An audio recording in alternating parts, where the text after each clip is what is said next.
SLBC tunnel ప్రమాదం 124 గంటలు 8 ప్రాణాలు 11 బృందాలు 650 మంది సిబ్బంది ఇవి హైలైట్స్ సో ఎస్ఎల్బీసీ టనల్లో ఇప్పటికీ ఘటన జరిగి 124 గంటలు కావస్తోంది 22వ తేదీ ఉదయాన్నే 7 గంటల 30 నిమిషాల ప్రాంతంలో ఈ ప్రమాదం జరిగింది టనల్ లోపల 14 కిలోమీటర్ల దూరంలో ఒక భారీ శబ్దంతో వాటర్ లీకేజ్ అయిపోయి మట్టి మొత్తం కూడా కూరుకుపోయింది ఇప్పటికీ ఆ 30 అడుగుల లోతున్నటువంటి 30 అడుగులు వెడల్పునటువంటి ఆ సొరంగం ఏదైతే టన్నెల్ ఉందో అది కాస్త దూరం వెళ్ళిపోయి ఆ సంఘటన జరిగినటువంటి ప్రాంతాలకు వెళ్ళి చూస్తే కేవలం 15 నుంచి 20 అడుగులు మాత్రం పూర్తిగా మట్టి కొట్టుకుపోయింది బురద నీరు ఉంది కేవలం మనిషి నిల్చున్న దగ్గర నుంచి ఒక 2 ఫీట్ల గ్యాప్ మాత్రమే ఊపర్ రూఫ్ కనబడుతోంది మిగిలినంతా కూడా మట్టితో కొట్టుకుపోయింది సో 11 బృందాలు ప్రయత్నం చేస్తున్న ఏకంగా సబ్మెరైన్ టీం కూడా రంగంలో దిగినట్టు తెలుస్తోంది వీరంతా అన్వేషిస్తున్నారు ఎలా బయటకు తీసుకోవాలనే ఒక ప్రయత్నం చేస్తున్నారు కన్వేయర్ బెల్ట్ తెగిపోయింది కన్వేయర్ బెల్ట్ కనుక అవైలబుల్ గా ఉన్నారు పనిచేస్తూ ఉన్నా కాస్త మట్టిని కూడా బయట తీసుకొచ్చే ప్రయత్నమే జరిగేది కానీ కన్వేయర్ బెల్ట్ తెగిపోవడంతో అది కూడా కష్టతరంగా మారింది 11 బృందాలు 650 మంది సిబ్బంది తీవ్రంగా కృషి చేస్తున్నారు ఏకంగా ర్యాట్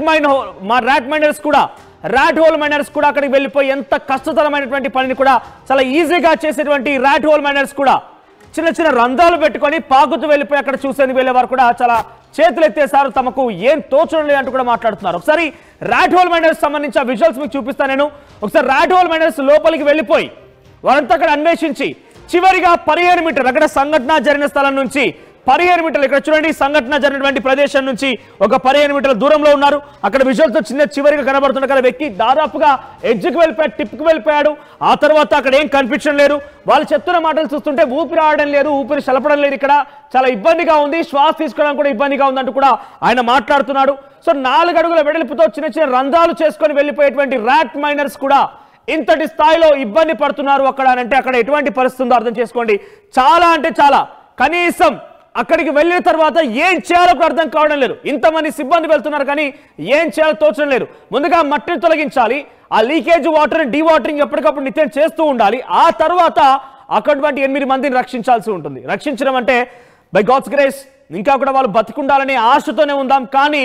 అక్కడ వాళ్ళు బ్రతికే ఛాన్స్ మాత్రం 0% అని చెప్తున్నారు ఏకంగా 4 రోజులు 104 గంటలు కావస్తుంది 5 రోజులు కొనసాగుతున్నాయి వారు బ్రతికే ఛాన్స్ ఏమాత్రం కూడా లేదు కానీ ఇంకా కూడా దేవుణ్ణి ప్రార్థిద్దాం ఈ రోజైనా కనీసం వారు బయటపడాలని కానీ వారు బ్రతికే ఛాన్స్ అయితే ఎటు చూసినా కనిపించడం లేదు ర్యాట్ మైనర్సే ఏకంగా వెళ్ళిపోయి మాతో కాదు అని చేతులు ఎత్తేశారు మరి ఏం చేస్తున్నా అర్థం కాని పరిస్థితి